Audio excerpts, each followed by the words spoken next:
Good morning बच्चों, कैसे हैं आप बच्चों। आज हम हिंदी रीडर में पाठ 7 में हमने अंक की मात्रा वाले शब्दों का अभ्यास किया था और अह की मात्रा वाले शब्दों का अभ्यास किया था। आज हम चंद्र बिंदु क्या होता है वो मैं आपको बताऊंगी। ठीक है, चंद्र बिंदु कहाँ पर प्रयोग किया जाता है। बेटा ये चंद्र बिंदु होता है। ठीक है, आप इसके बोलने से ही समझना चाहिए कि चंद्र बिंदु तो ये चंद्रमा की तरह है और इसके अंदर बिंदु है। ठीक है, तो इसे हम क्या कहते हैं, चंद्र बिंदु। ठीक है, तो आज हम चंद्र बिंदु वाले शब्दों का प्रयोग करेंगे। ठीक है, इससे पहले हमने अंक की मात्रा वाले अह की मात्रा वाले शब्दों का प्रयोग किया था पाठ 7 में। आज हम चंद्र बिंदु वाले शब्दों का प्रयोग करेंगे। ठीक है, चंद्र बिंदु वाले शब्द कौन से होते हैं बेटा। चंद्र बिंदु जैसे आंख है ना, आंख, तो आंख में चंद्र बिंदु का प्रयोग किया गया है। किसका प्रयोग किया गया है, चंद्र बिंदु का। तो हम आंख कैसे लिखेंगे, आ पर चंद्र बिंदु का प्रयोग करेंगे। किसका प्रयोग करेंगे, चंद्र बिंदु का। तो इसके ऊपर हम लगाएंगे चंद्र बिंदु। आ ख,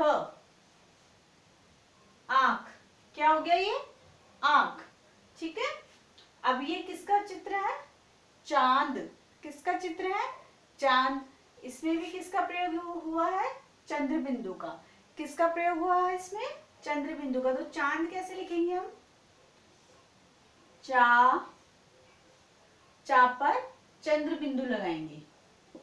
द, चांद, क्या बन गया ये, चांद।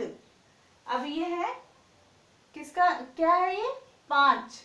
क्या है, 5। तो 5 कैसे लिखेंगे हम, पा पर चंद्र बिंदु का प्रयोग करेंगे। किसका प्रयोग करेंगे, चंद्र बिंदु का। तो पा पर चंद्र बिंदु का प्रयोग किया, 5। क्या लिखेंगे इसको, 5। अब ये किसका पिक्चर है, सांप। किसका पिक्चर है, सांप। तो सांप कैसे लिखेंगे, सा और सा पर चंद्र बिंदु। ये क्या है, चंद्र बिंदु लगाएंगे, सा प, सांप। ठीक है बेटा। अब ये किसका पिक्चर है, कंगना। किसका पिक्चर है, कंगना। तो इसे कैसे लिखेंगे, क पर चंद्र बिंदु, ग ना, कंगना। ठीक है, अब एक बार वापस से मैं रिपीट करती हूँ। आंख, चांद, 5, सांप, कंगना। ओके, इसी तरह से बहुत सारे शब्द होते हैं जिसमें चंद्र बिंदु का प्रयोग किया जाता है। ठीक है, तो आपकी जो बुक है उस बुक में बहुत सारे ऐसे वर्ड्स हैं जिसमें चंद्र बिंदु का प्रयोग किया हुआ है। तो आपको इन सबको रीड करना है, ये सारे शब्द आपको रीड करना है। ठीक है, एक बार मैं आपको रीड करके बताती हूँ। सांप, यहाँ, काप, जहां, गांव, वहां, छाव, ठाव, कहां, 5, अंगीठी।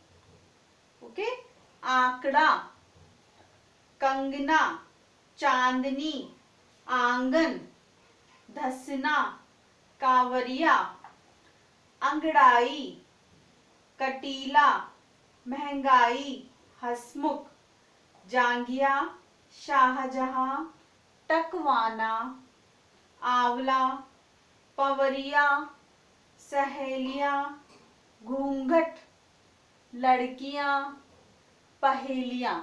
इन सब में किसका प्रयोग हुआ है, चंद्र बिंदु का। ठीक है, अब ये है, यहाँ पर आपको एक पैराग्राफ दिया हुआ है, इसको भी आपको रीड करना है ना।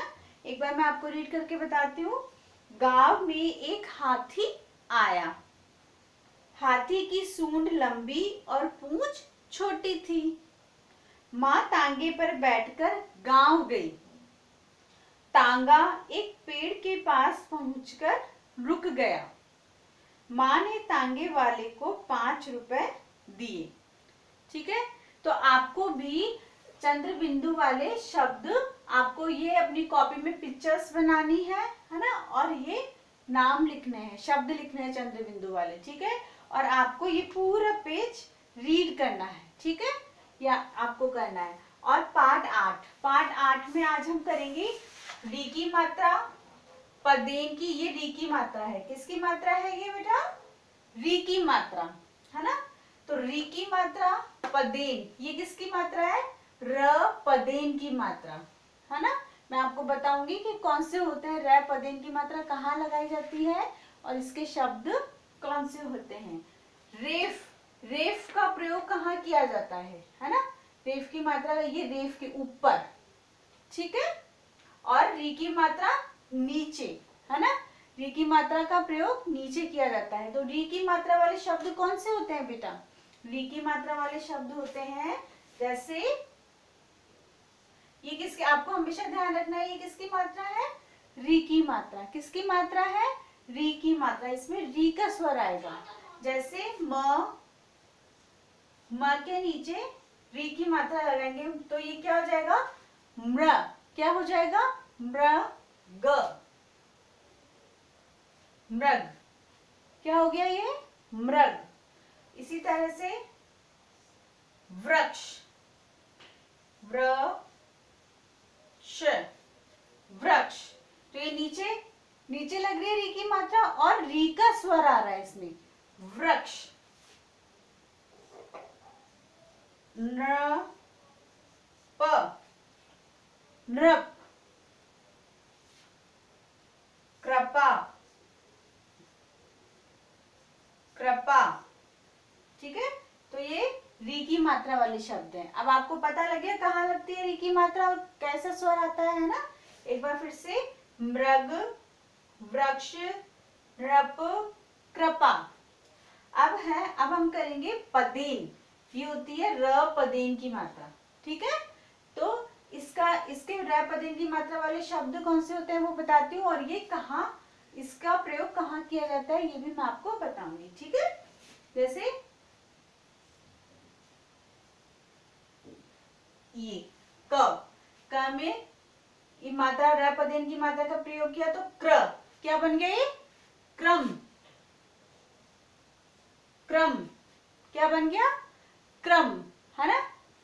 अब जैसे ये, इसका प्रयोग करेंगे तो ड के नीचे र पदेन की मात्रा का प्रयोग है ड्र, तो क्या बोलेंगे इसको? ड्र म, ड्रम, है ना।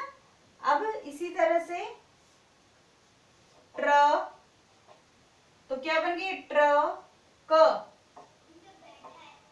ट्रक, है ना। और कौन से होते हैं इसी तरह से? और होते हैं र पदेन की मात्रा वाले शब्द, ब्रश, ब्र। अभी कहाँ लगाएंगे? यहाँ पर। तो क्या बोलेंगे इसे? ब्रश, ब्रश, ठीक है। अब हम करेंगे रेफ। ये रेफ की मात्रा होती है, ये ऊपर लगती है ना। तो रेफ की मात्रा वाले शब्द कौन से होते हैं? जैसे बर्फ,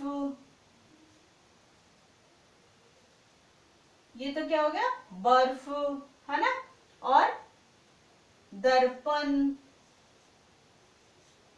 ऊपर लगाएंगे इसको, दर्पण, है ना। और कौन से होते हैं? जैसे और होंगे टॉर्च,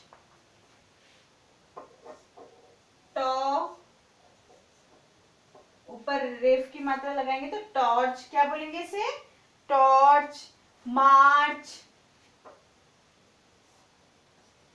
मार्च का महीना होता है तो च पर रेफ की मात्रा लगाएंगे तो क्या हो जाएगा? ये मार्च, है ना। तो बेटा एक बार मैं आपको फिर से इनको रीड करके बताती हूँ। ये है री की मात्रा, ये होती है री की मात्रा, ठीक है। ये नीचे लगती है ना। तो ये है मृग, वृक्ष, नृप, कृपा। ये है र पदेन की मात्रा, क्रम, ड्रम, ट्रक, ब्रश, ये है रेफ, ठीक है, रेफ की मात्रा। बर्फ, दर्पण, टॉर्च, मार्च, फर्श, है ना, ये सब क्या है, रेफ की मात्रा वाले शब्द हैं। तो बेटा आपको पाठ 8 में ये री की मात्रा, पदेन की मात्रा और रेफ की मात्रा वाले शब्दों को आपको रीड करना है, ठीक है। और फिर इससे संबंधित जो एक्सरसाइज है, प्रश्नोत्तर है, मैं आपको कल करवाऊंगी। नेक्स्ट जो हमारा लेक्चर होगा उसमें करेंगे। आपको पाठ 7 में चंद्र बिंदु वाले शब्दों को रीड करना है और पाठ 8 में री की मात्रा, पदेन की मात्रा और रेफ की मात्रा वाले शब्दों को आपको, इनको तो कॉपी में लिखना है और जो आपके बुक में है उसमें से आपको रीडिंग लगाना है। उससे आपको पढ़ना भी आएगा और आपको क्लियर होगा कि कौन सी मात्रा वाले कौन से शब्द होते हैं, ठीक है। ये आज आपका होमवर्क है। Okay, thank you.